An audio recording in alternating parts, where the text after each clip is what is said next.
Halo sahabat Indonesia, kita bertemu lagi dalam Opini Rudi. Sahabat Indonesia pasti sudah mengenal sosok yang luar biasa ini, Dr. Terawan Agus Putranto.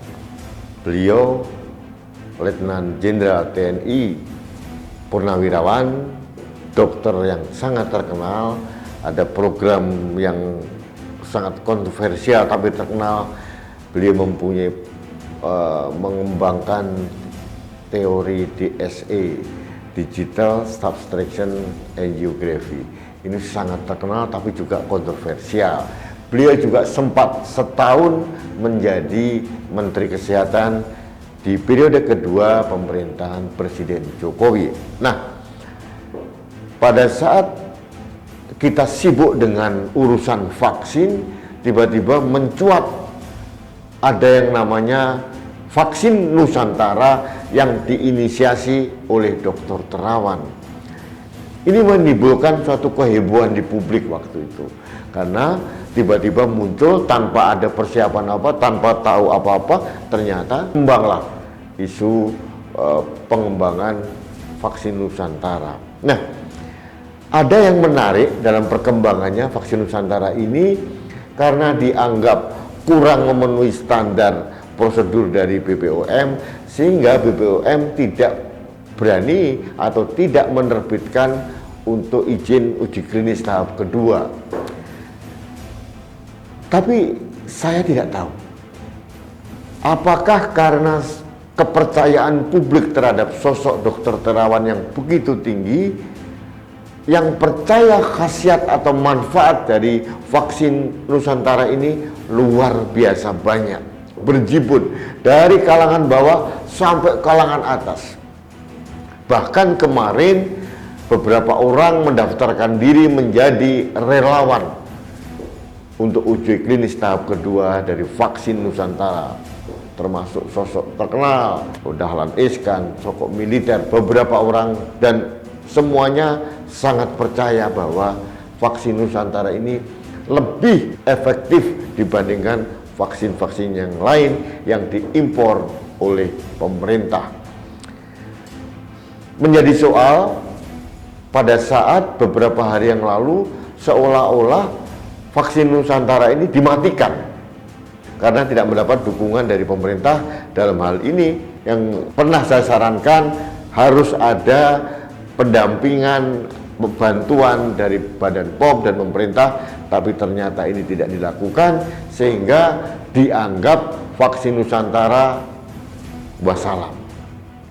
Nah, bukan Dr. Terawan kalau tidak mau melawan dengan cara yang sangat santun. Apa yang terjadi? Rupanya Dr. Terawan dengan timnya tetap gigih untuk mengembangkan vaksin Nusantara secara mandiri. Tiba-tiba beberapa hari yang lalu ada mantan Mensesnek Sudi Silalahi dan beberapa pegiat sosial, pegiat politik termasuk Adian Apitupulu dari DPR, kemudian tokoh-tokoh masyarakat, berbondong-bondong mereka datang ke RSPAD Gatot Subroto. Untuk apa? Bukan untuk disuntik vaksin Nusantara, tapi diambil sampel darahnya dulu, kemudian nanti dicampur dengan vaksin lalu disuntikkan kembali. Nah, saya tidak akan membahas masalah ini karena apa? Ini masih dalam proses. Yang saya tertarik justru animo masyarakat begitu besar dan perlawanan santun dari Dr. Terawan yang berulang. Sahabat Indonesia, saya tidak tahu logika atau pertimbangan dari pemerintah mengapa tidak serta-merta mendukung, membackup pengembangan vaksin Nusantara. Selama ini kita gembor-gembor untuk selalu cinta produk dalam negeri. Kita cinta Nusantara, kita cinta hasil karya anak bangsa. Tapi mengapa untuk vaksin Nusantara ini terlihat tidak seperti jargon-jargon yang digaungkan itu? Kita bersyukur kita mempunyai ilmuwan seperti Dr. Terawan. Dulu waktu kasus DSA, dia di dihujat, dilawan sama ID, dicabut keanggotaannya sama ID, dia tetap bergeming. Terus menjalankan misinya, dan ternyata ribuan orang mendapatkan manfaat dari terapi DSA yang dikembangkan oleh Dr. Terawan ini. Ini suatu hal yang tidak bisa diingkari. Nah, kasus vaksin Nusantara pun kelihatannya Dr. Terawan akan melakukan perlawanan yang sama.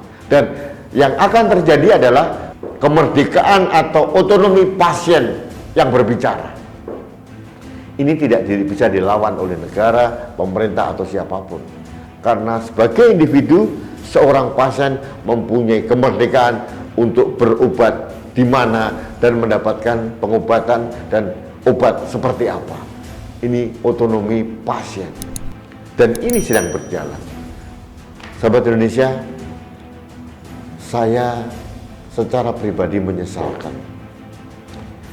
Sekali lagi saya katakan, mengapa pemerintah negara tidak mensupport apa yang dilakukan oleh anak bangsa. Pasti tidak sempurna, tapi kita berhak untuk mengakomodasi dan mengembangkan serta memberikan lingkungan atau dukungan yang maksimal. Dulu zaman Kementerian Kesehatan dipimpin oleh Fadilah Supari, support terhadap Dr. Terawan luar biasa.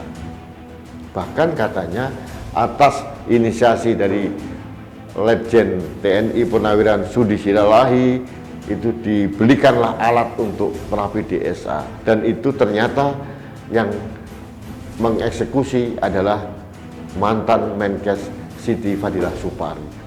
Artinya apa? Orang-orang yang mendukung Dr. Terawan ini bukan orang main-main. Dr. Siti Fadilah Supari ini adalah ahli virus, mantan Menteri Kesehatan. Bahkan beberapa tahun yang lalu pada saat merebak flu burung di dunia, nama Siti Fadilah Supari ini terkenal seantero dunia karena perlawanannya terhadap WHO, dan dia mendapatkan apresiasi dari banyak negara. Kalau seorang sekualifikasi Siti Fadilah Supari mendukung sepenuhnya Dr. Terawan, ini menarik. Untuk itu saya bingung juga, mengapa pemerintah tetap bergeming tidak mau membantu. Ini yang menjadi pertanyaan saya.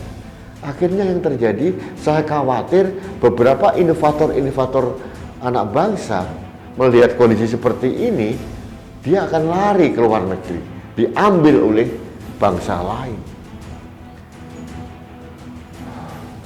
Sahabat Indonesia, inilah negeri kita. Masih banyak yang perlu dibenahi, masih banyak yang perlu diberikan suatu sentuhan-sentuhan ketulusan dan kejujuran. Masih banyak dusta di antara kita. Ini yang terjadi. Negeri ini sedang berjalan ke arah pragmatisme. Pragmatisme kekuasaan, pragmatisme politik, pragmatisme kepentingan pribadi, dan ini yang berkembang dan semakin marak di mana-mana. Akhirnya inovator-inovator hebat seperti Dr. Terawan dan vaksin Nusantara ini terkorbankan. Dan ini bukan Dr. Terawan saja, saya kira banyak inovator yang lain. Sesuatu yang dianggap berbeda dengan kelaziman normal dianggap pasti salah. Ini yang terjadi di Indonesia. Sayang sekali. Sehingga para inovator yang pasti berbeda dengan kemapanan ini akan sangat jera atau tidak mau berkarya untuk Indonesia. Baik sahabat Indonesia, demikian opini saya. Yang jelas saya menyesalkan pemerintah mengapa tidak kunjung memberikan dukungan kepada vaksin Nusantara, dan saya memberikan support kepada Dr. Terawan dan para inovator yang lain untuk berani mengembangkan temuannya untuk bangsa ini. Gigih terus berjuang secara mandiri, independen. Kalau negara tidak mau membantu, kami rakyat Indonesia siap membantu. Apapun resikonya. Penemuan itu pasti melalui kajian-kajian dan uji klinis yang sangat saintifik.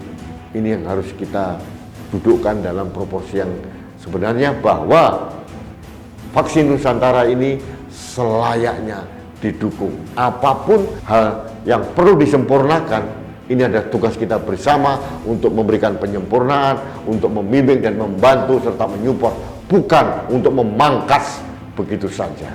Baik sahabat Indonesia, demikian opini saya hari ini. Mudah-mudahan menjadi introspeksi diri bagi kita semua agar jangan sampai ada tunas-tunas muda inovator negeri yang dibabat begitu saja karena dianggap tidak sesuai dengan kenormalan yang terjadi saat ini. Baik, kembali saya mengajak Anda untuk bersama kami menjaga Indonesia dan menyuarakan kebenaran dengan cara like, share, komen, dan subscribe semua postingan kanal TV Anak Bangsa. Bersama kanal Anak Bangsa, kita menjaga Indonesia. Terima kasih, salam damai, Rudi SKM.